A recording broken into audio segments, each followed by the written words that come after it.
Hello, I'm Ken. And I'm Sue. We're going to help you get started with Find a Grade. We've been using it for about 7 years. We'll tell you how we use it and the basics of how we do it. FindAGrade.com is owned and supported by Ancestry.com. Find a Grade is largely operated by its founder, Jim Tipton. In addition to Jim, there are a handful of folks who work behind the scenes helping out with Find a Grade on a daily basis. Membership is free, but not required for site access. You must be a member to make edits or additions to the site. As a member, you may create memorial pages for someone of interest to you, and on a memorial page, you can add photos and documents in memory of a life. Another benefit available is the ability to document a grave site for someone who is unable to travel to the area. Any person interested in genealogy who can't travel would be very grateful for the assistance. The Find Famous Graves section can be fun and educational. I like the browse by claim to fame. It offers many categories, such as the Native American topics. One of those subjects is Chief Tarhee, who is from Ohio. And there's about a 200-page or a 200-word short history about him. There are over 150 records in the Native American category, each with a short history. I also like to visit the interesting epitaphs section for a chuckle now and then. For example, Nina Cunningham Grimsley, on her stones it says, "I'll talk at you later." And John Philip McKee chose "Cause of Death, Reaganomics."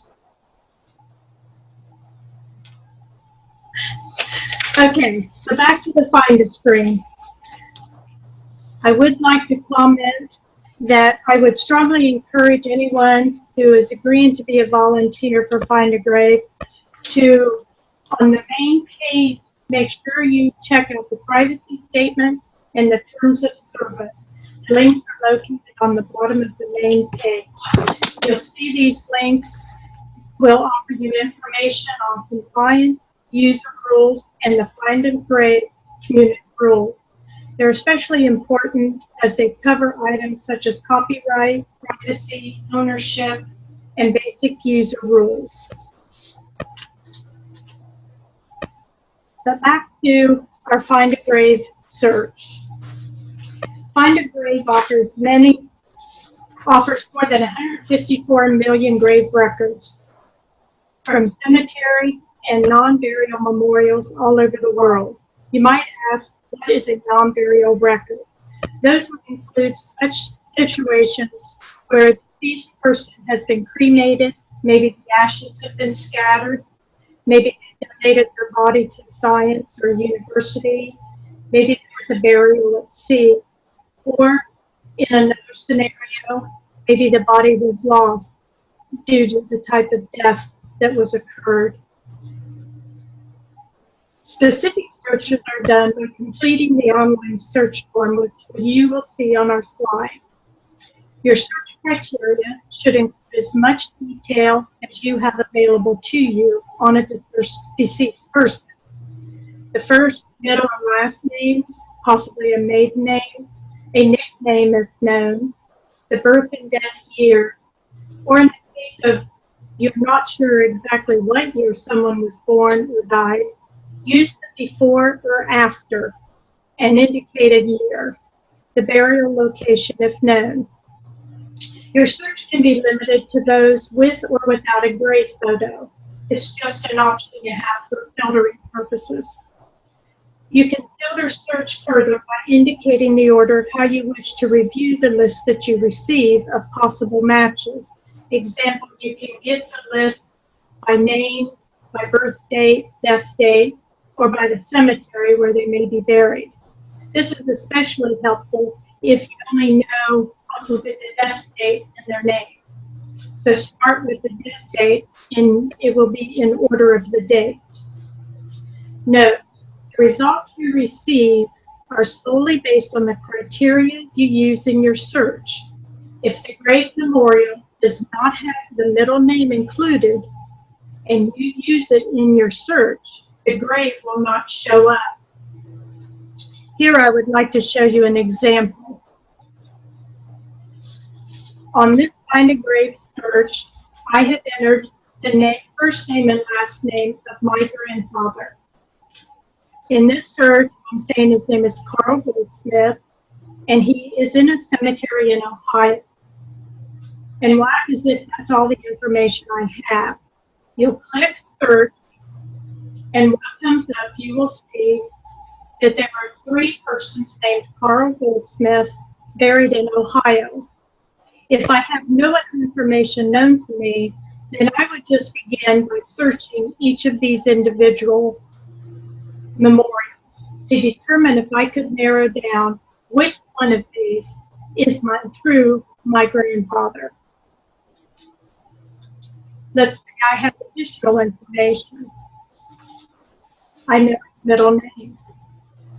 I know he was born in 1888, and I know he died in 1932.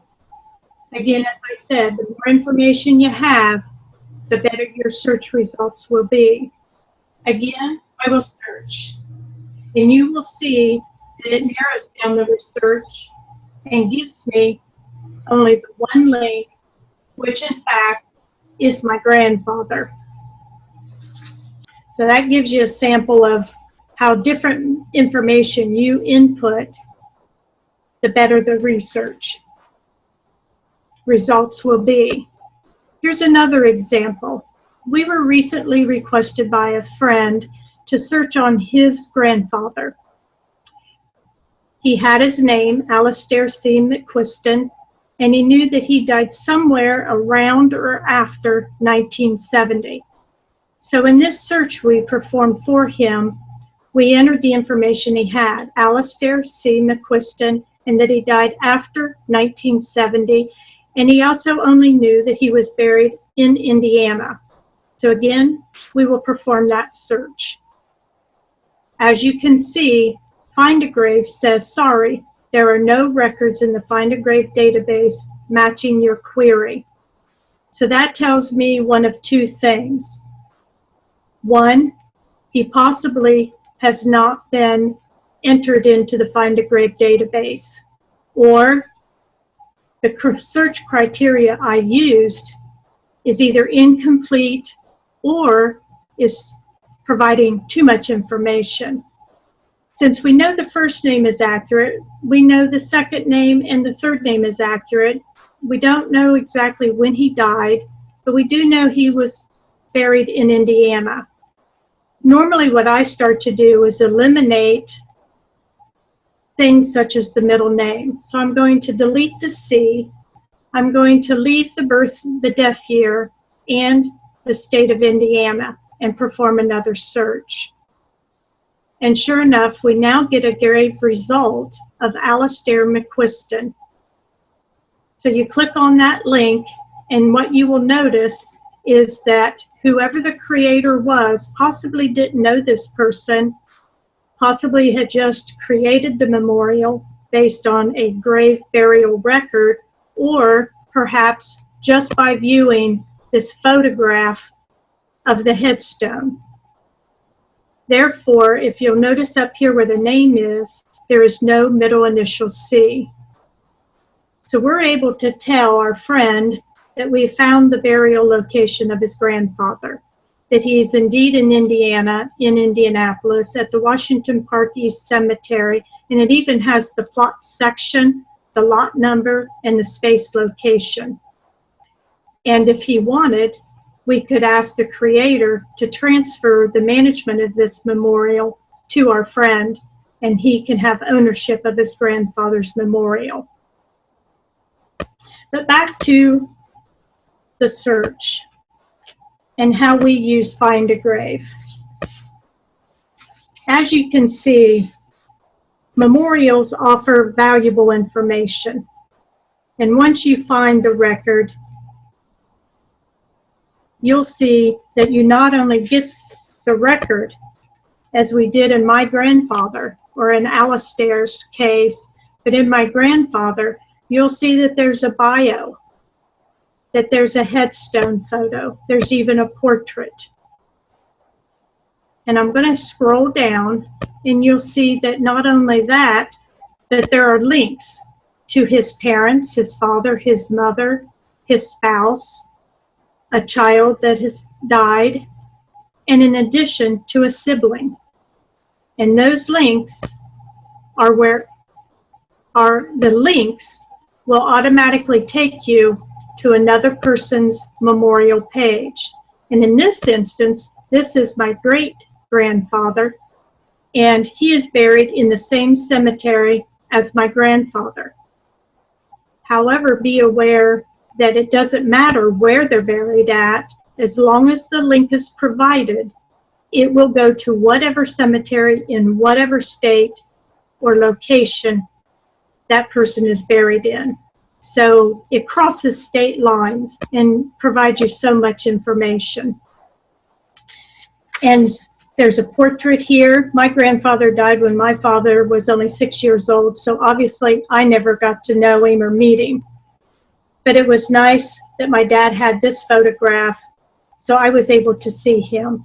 And I added it because no one else in our family had met him either that was born after his death.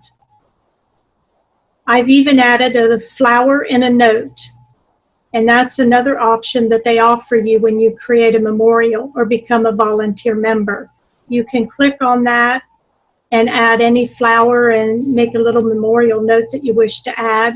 You can change it from a flower to, let's say he was a veteran and you want to add a flag.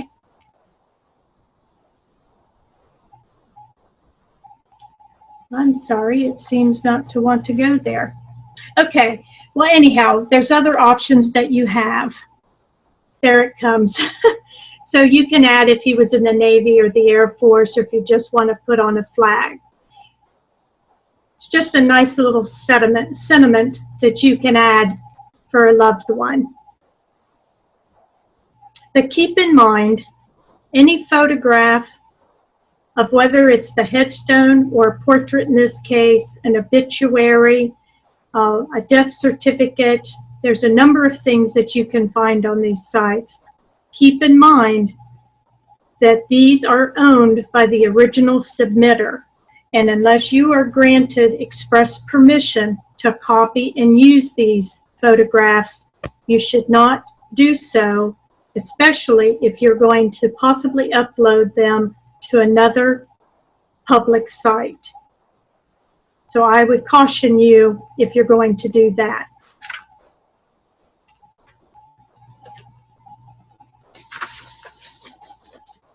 Now we'll move on to searching for a cemetery by using a cemetery name. Or if you don't know the name of a cemetery, just searching a specific area. Find a Grave offers over 400,000 cemeteries in their database, located in over 200 countries. You can find some listing or a partial list of grave records in over 250,000 of those cemeteries. Keep in mind that this is a user-submitted site. So the information contained within it is only as good as the information supplied by users. To date, Ken and I have only located family graves in the United States and Canada. It would be wonderful if we could also obtain memorials or find memorials located in countries of our ancestors' births, Ireland, Scotland, England. It would be wonderful to do that. To locate a specific cemetery, complete the cemetery search form, which we have on the screen here for you. Begin your search using the official name of the cemetery, if you know it. If you don't, use a portion of the name. Find a Grave will do the work for you. For example, the cemetery's actual name is known as Floral Hills Memorial Garden. You don't know that. You do know that it's floral something. So start your search by using floral. If you know the county, that would be even more helpful. As you'll see down here, you can add the country, the United States, and you can indicate the state, and the county will also pop down and allow you to enter that. So in my case, I would use Floral, and I would add Fairfield County and allow it to narrow the results. It will come up. It will give you any cemetery within that county, within that state, that has the word floral in it. It would then be up to you to narrow it down. Another common issue is a cemetery that's known locally by a different name than its official name. For example, we have one here locally that's known officially as the 6th Street Cemetery, but most people refer to it as the Old Graveyard. We also have another one that is officially called the Old Pioneer, but is known by the Old Porter Cemetery. Both will be found, and both will reference the other name. If the name is unknown to you, there are two useful features on the search tool, and you'll see one is circled on our slide. That says Browse by U.S. County. The other link next to it is Browse by non-U.S. country. If you remember, Find a Grave has cemeteries in over 200 countries. Using that link, if all you know is your loved one is buried in Licking County, Ohio, search in Licking County. It will give you the list of all, in our case, 192 cemeteries located within Licking County. And then it would be up to you to determine which is the cemetery that you are looking for. Another feature that is available once you locate your cemetery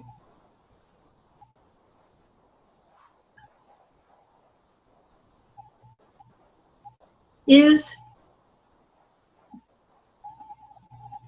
I'm sorry, I can't get to it. Here, I'll do it this way. So I'm going to look up Fairmount Cemetery in Ohio.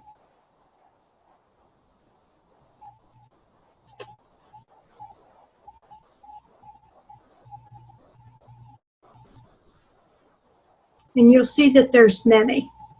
I'm particularly looking for the Fairmount Cemetery in Amsterdam Township in Licking County, Ohio. And you'll notice that it has provided me a list of all Fairmount cemeteries in Ohio. Next to the name is a little icon that looks like the world, and it has the word map on it. If you click that link, you will see that it brings you to the direct cemetery page. Up in the upper left corner is a map tab. Click on that map tab and you will find that it is providing you with an interactive map and the GPS coordinates, latitude and longitude of exactly where this cemetery is located.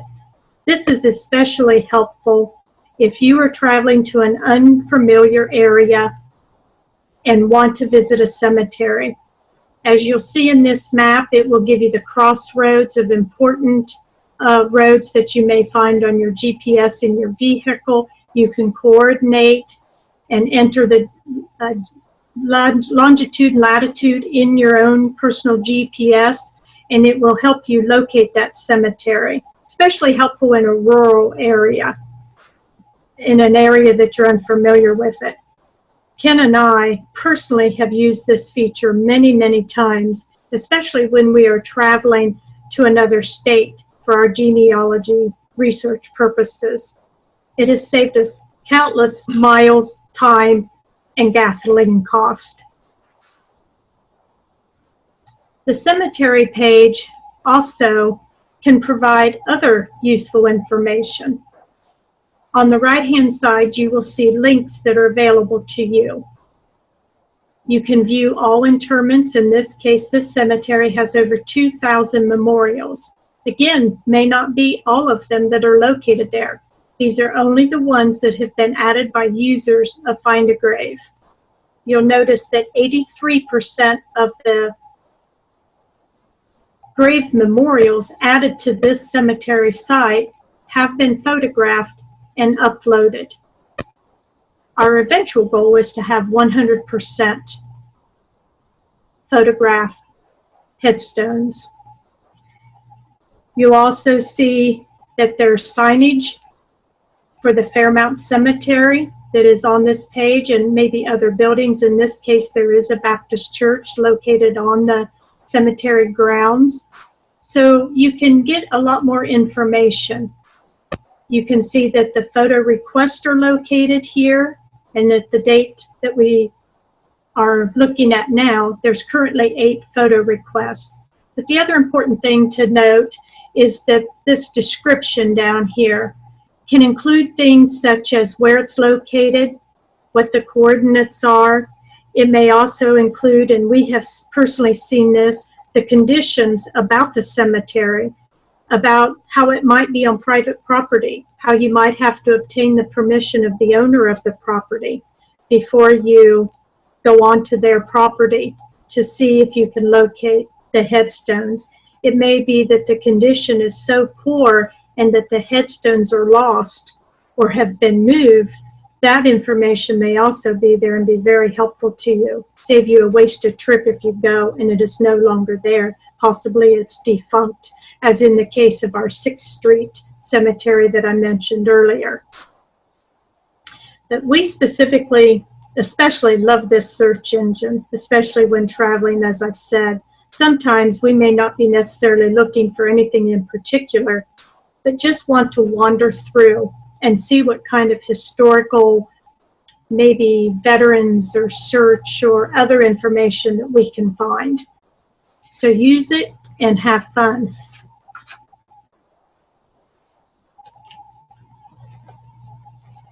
So why do we use Find a Grave?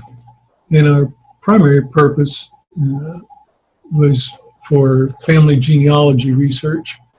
And then we quickly found that there were other things. Outdoors and interesting reading on the headstones is part of it.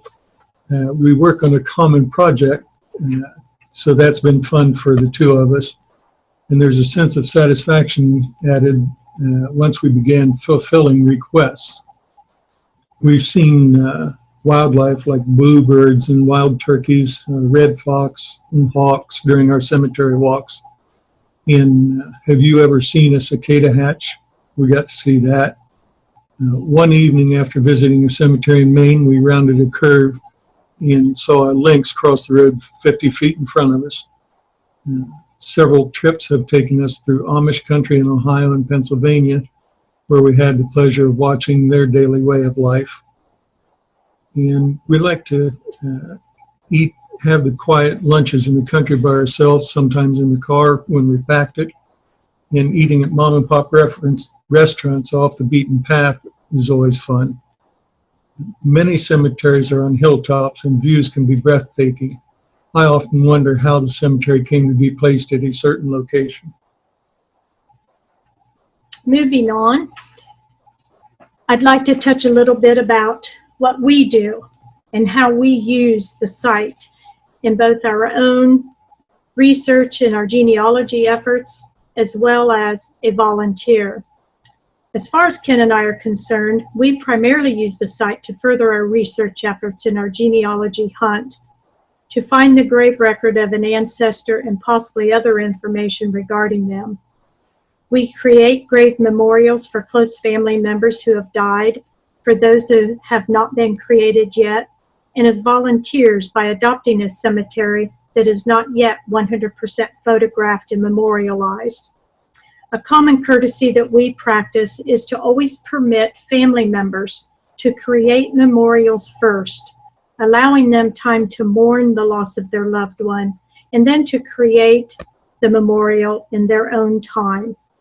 and they will own and manage their close family member's memorial. I have seen it where someone has died that morning. It was published in the newspaper the next day, and before you went to bed, a memorial was created. And that's sometimes painful for the loved one who wants to be able to share that. Sometimes we have created what we call a simple memorial, meaning we have photographed a headstone that's currently not on Find a Grave. And from only the information obtained from the inscription, we establish the grave memorial. Note, we always add a note that indicates we have known specific information about the person, the deceased, other than that is provided by the headstone alone. And we will gladly transfer management to a family member if requested. Memorials we add for our own close family will include as much information and facts as we know. We add links to parents, to spouses, to children, to grandparents, great-grandparents, whatever we have at our disposal. We'll upload a portrait, a grave photo, possibly a bio, an obituary. Anything that we personally own, we will add, because I feel the more information that's available, the more useful the tool is. Be sure, however, to provide citations where necessary. For example, if you're adding a copy of a published obituary from a newspaper, cite the newspaper, cite your sources. As a volunteer for Find a Grave, we have established our willingness to search a cemetery and fulfill photo requests asked for by other Find a Grave members. We have set a locale, or essentially a search area near our home, that we are willing to search a cemetery in and upload a photograph. In our case, we have agreed to a search area within a 50-mile radius of our home, but you can limit it to a lot less. The minimum is 10 miles, or only within your zip code area. But be aware that Find a Grave has a minimum of 10 miles, so therefore, any request made within 10 miles of your zip code will be forwarded to you for consideration. To do so, you will have to provide a valid email address, and that is how you will be notified of any photo request within your area. Act on as many requests as you feel comfortable doing, or as your feet may allow. The requested email provides a link to the specific grave request, the details you'll need, such as cemetery, plot information, etc. We often will determine if there are other requests at that same cemetery and we'll try to fulfill all of them while we're there. You'll see in this example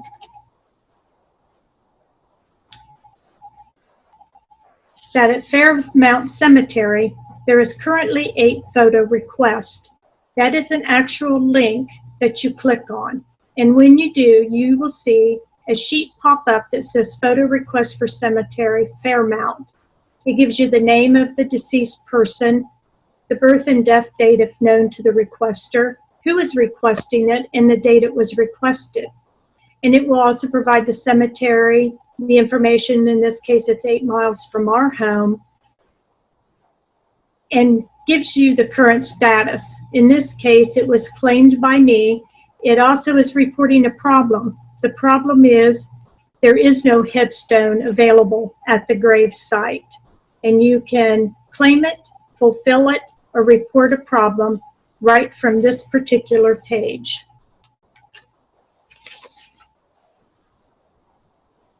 Moving on, what is the process?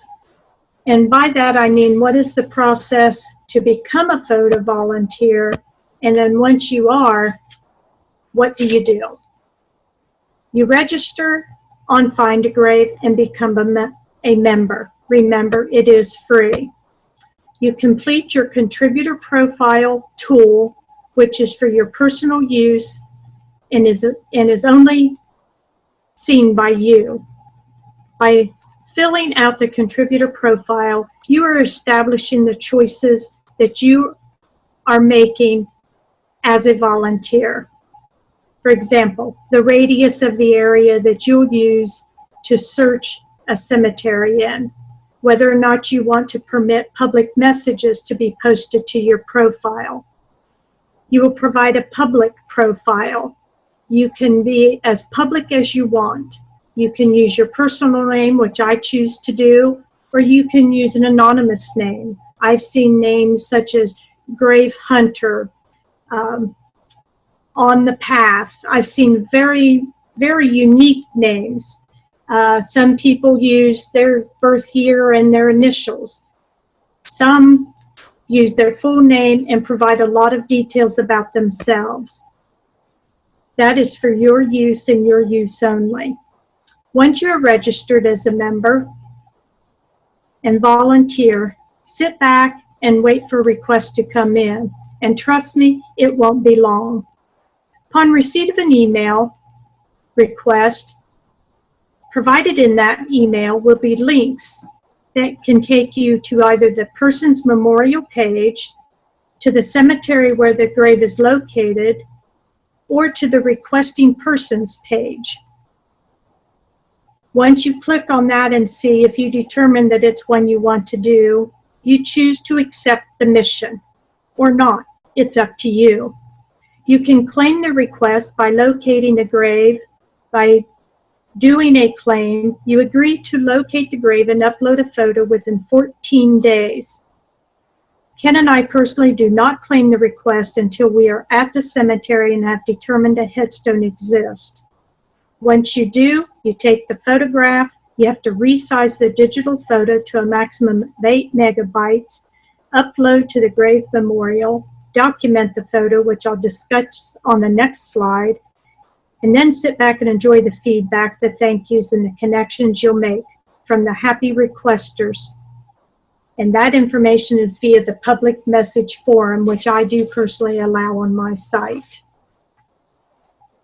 Documenting the photos. And what I mean by this is photographs that you personally have taken and own are yours.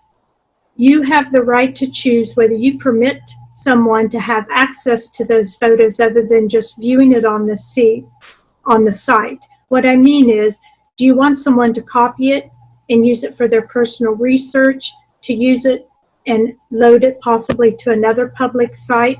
You want to be aware of what they might use it for. Personally, Ken and I automatically grant full use of anything that we add to Find a Grave, but there are others who do not. So keep in mind, as a general rule, unless expressly granted permission by the original owner, you may not copy and use a photo. We think it's important to share. We like it when others share with us. A common courtesy is to always respect a living person. So be cautious about adding a headstone that may still include an as yet living person. It may have their birth date and other information on them. So be careful about that. Provide headstone details such as name, dates, inscriptions, epitaphs. Also include a group photo that might include a parent and their children. In one instance, we found a father and a mother, and buried alongside them were 6 little headstones. All 6 of these children, from the age of just 2 days to early teens, all died in a matter of days, telling us a little history that some catastrophic epidemic or catastrophe happened to this family. It gives you food for thought and a chance to ponder what our ancestors might have struggled with back in the day. And report the condition of stones. Are they broken? Are they laying on the ground? Have they eroded? Are they no longer even legible to read? But those are important things to be noted. We have some photo hints for you. First of all, do not attempt to clean or improve an engraving. A stone is private property and you might damage or alter information when trying to help. It's better to make notes that due to weathering, 1983 might also be 1988. Rubbing and chalking are also discouraged. You may blow or brush with a paintbrush to remove loose material. Look at the area around the stone before you take a picture. Make sure that you can read the information. There may be weeds, deliberately placed plants, flags, wreaths, or organizational emblems that block the view. Be respectful, but temporarily remove items, and removing weeds is something that we do. Photos with extra decorations are appreciated, so take before and after photos and post both. A relative living in California may have ordered flowers for a grave located in Ohio. Watch out for things in the background. Don't include a porta potty or a stray dog. Another distraction is the photographer's shadow. While looking for specific graves, we have located graves of unknown relatives, so now we take photos of family groupings in cemeteries. There is the chance that we'll help someone find an addition to their genealogy project. One item that we carry that you may find odd is a mirror. It's 20 by 16 and is used to reflect sunlight when stones are under trees. I wouldn't recommend anything smaller, and I would buy one that is 24 inches if I had to do it over again. Another use of the mirror is to provide oblique lighting. If you've ever held a flashlight sideways to the floor to find a dropped item, you can understand this technique. The light from the side will highlight the stone, and shadows in the engraved area become very obvious in a photo. So each photo for a find a grave must be smaller than 8 megabytes. Many cameras and cell phones now take pictures larger than 8 megabytes, so we have to adjust them before posting. I'm sorry. Okay, changing only 1 or 2 photos doesn't take much time, but it isn't unusual for us to have 20 or more, and I don't sit still very well. So we use a software called Image Magic, which can resize images one at a time, or a batch of 1,000 if you throw that at it.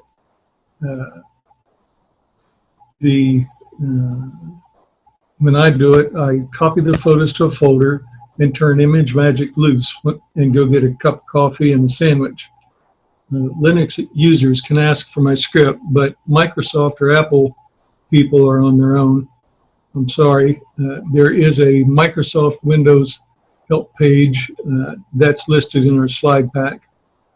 The most important comment, though, on this page is don't work on the original photo.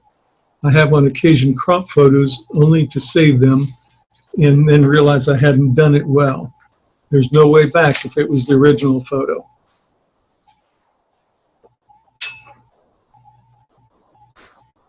And that is essentially our presentation for today. I do have some closing comments that I'd like to make. One is I began volunteering for Find a Grave in 2011, essentially as a form of exercise and to satiate my love of the history of our ancestors and to seek out our ancestors' final resting place. However, Ken quickly joined me at some of the larger cemeteries, and it's become very much a shared interest. It's time spent together outside getting exercise and fresh air, enjoying the hunt, so to speak, and almost at times becoming a competition between us. Another enjoyment has been the many connections we've made across the globe. People who, for many reasons, are unable to locate a loved one have shared so many stories with us and even provide other information to us. Particularly one of Ken's second cousins had moved to Saskatchewan, and the contributor was able to provide so much more information about this cousin that he was well loved, respected, had brought great growth and prosperity to their community, and has also connected us with his offspring now. But just a little funny story I'd like to share about one particular instance we had. while on vacation in Maine and on a genealogy research trip. We were walking through a somewhat secluded cemetery in a very rural area. The cemetery had a dirt road at its back perimeter, and as I neared the road, I saw a woman walking her dog. Now, dogs aren't usually allowed in cemeteries, but because this was a little road just off the cemetery path, the dog was there. I thought she looked right at me, and it was very quiet and serene, a beautiful, beautiful fall day. I said, "Hello." The woman jumped and screamed, which startled me, and I screamed. And I said, "Oh my goodness, I'm so sorry I frightened you. I thought you saw me." She just stared. She calmed down a minute, and then she looked at me and said, "Are you real? Are you alive?" I then was so struck by the fact that I didn't know if she thought I was a ghost or an inhabitant of the cemetery. I then chuckled and quickly assured her I was very much real and called her dog over to me, and the dog jumped on me and we started laughing. We struck up a conversation, and as it turned out, she was aware of Ken's ancestors, their history and the connection to the area, and was able to give us leads on where to see more graves and even historical plaques that were relative to his family in that area. Now, that may have been a spooky connection for her, but it has provided us with so much more information that we're very, very appreciative of. And that ends our program. We hope you have found some useful information. And I guess at this time, John, if we're to entertain any questions, if there's any time left, or if we've exhausted our time, we'll turn it back to you. Well, we're doing well. We did have some technical issues at the beginning with sound too. Would you do me a favor and go back to the first slide of your presentation? Because that one, we didn't hear what you were saying in the very first slide to start things off. Okay. Because you had a lot of good information. Now, are you referring to the Find a Grave section? Yeah, right at the very beginning, because we were getting sound cut out, so there were things you were talking about in the very first slides before we did the visual part. And I'm not quite sure if there's anything there that anybody might have missed and had questions about. Okay, I'll just hit the highlights maybe. Membership is free but not required for site access. You must be a member to make edits or additions to the site. Another benefit is the ability to document a grave site for someone who is unable to travel to the area. You can add photos and documents on memorial pages in order to document a lifetime.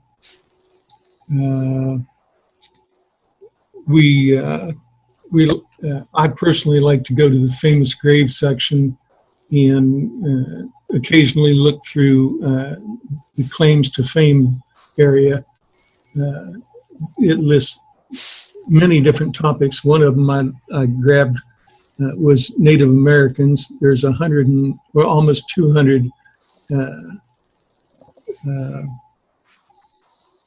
references for burials of Native Americans there. And there's a small bio for each one of them if you have an interest in that. And the interesting epitaphs section also has several interesting parts to it. You can read funny and you can read poignant epitaphs there. On the Find a Grave section, I covered a little bit about the criteria that you might use in detailing the details you might use in your search. You know, for example, remembering that this is a user-friendly site, but that is also based on the user's information and how they have created a memorial. So it's important to not be frustrated if you enter a search, try a search, and you think you've got all the information, but it doesn't come up. In fact, earlier today, I was looking at my grandmother, and her name was Mary Louise, and Louise is spelled very uniquely from the norm. And I put in Mary Louise as it was spelled. It didn't come up, and I tried the common name of Louise, and it didn't come up. And I knew that she had a memorial. I personally had not created it, but I knew it was there because I have put the picture of her headstone on there. And so I got a little frustrated, so I just took out her middle name altogether, and it did come up.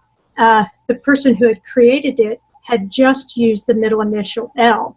Now, me as a volunteer, as a member, I will now submit an edit to be considered by Find a Grave. That edit will be sent to the originator, give them an opportunity to say yes or no to permitting the edit, and that will come back. But using the information that you have available on a deceased person, entering as much as you can, and then backing out different aspects of your search criteria, for example, eliminating the middle name, adding a maiden name, eliminating a maiden name, will only add to the results, to the search mechanism. So that's important to do. And remembering that there's a lot more information out there than just the grave itself, because you can find other links to other family members, maybe children, and even other family members, such as they had a first wife. I never knew that my grandfather was previously married for many, many years, and then to discover that he had been married. Great. How about jumping to your last slide where you have your contact information, and then we can leave that up for a little bit. Quite a lot of very good information, and I'm sure there's a lot of people who would join you in your different reasons for why you do this, and find some, new little hobby or something.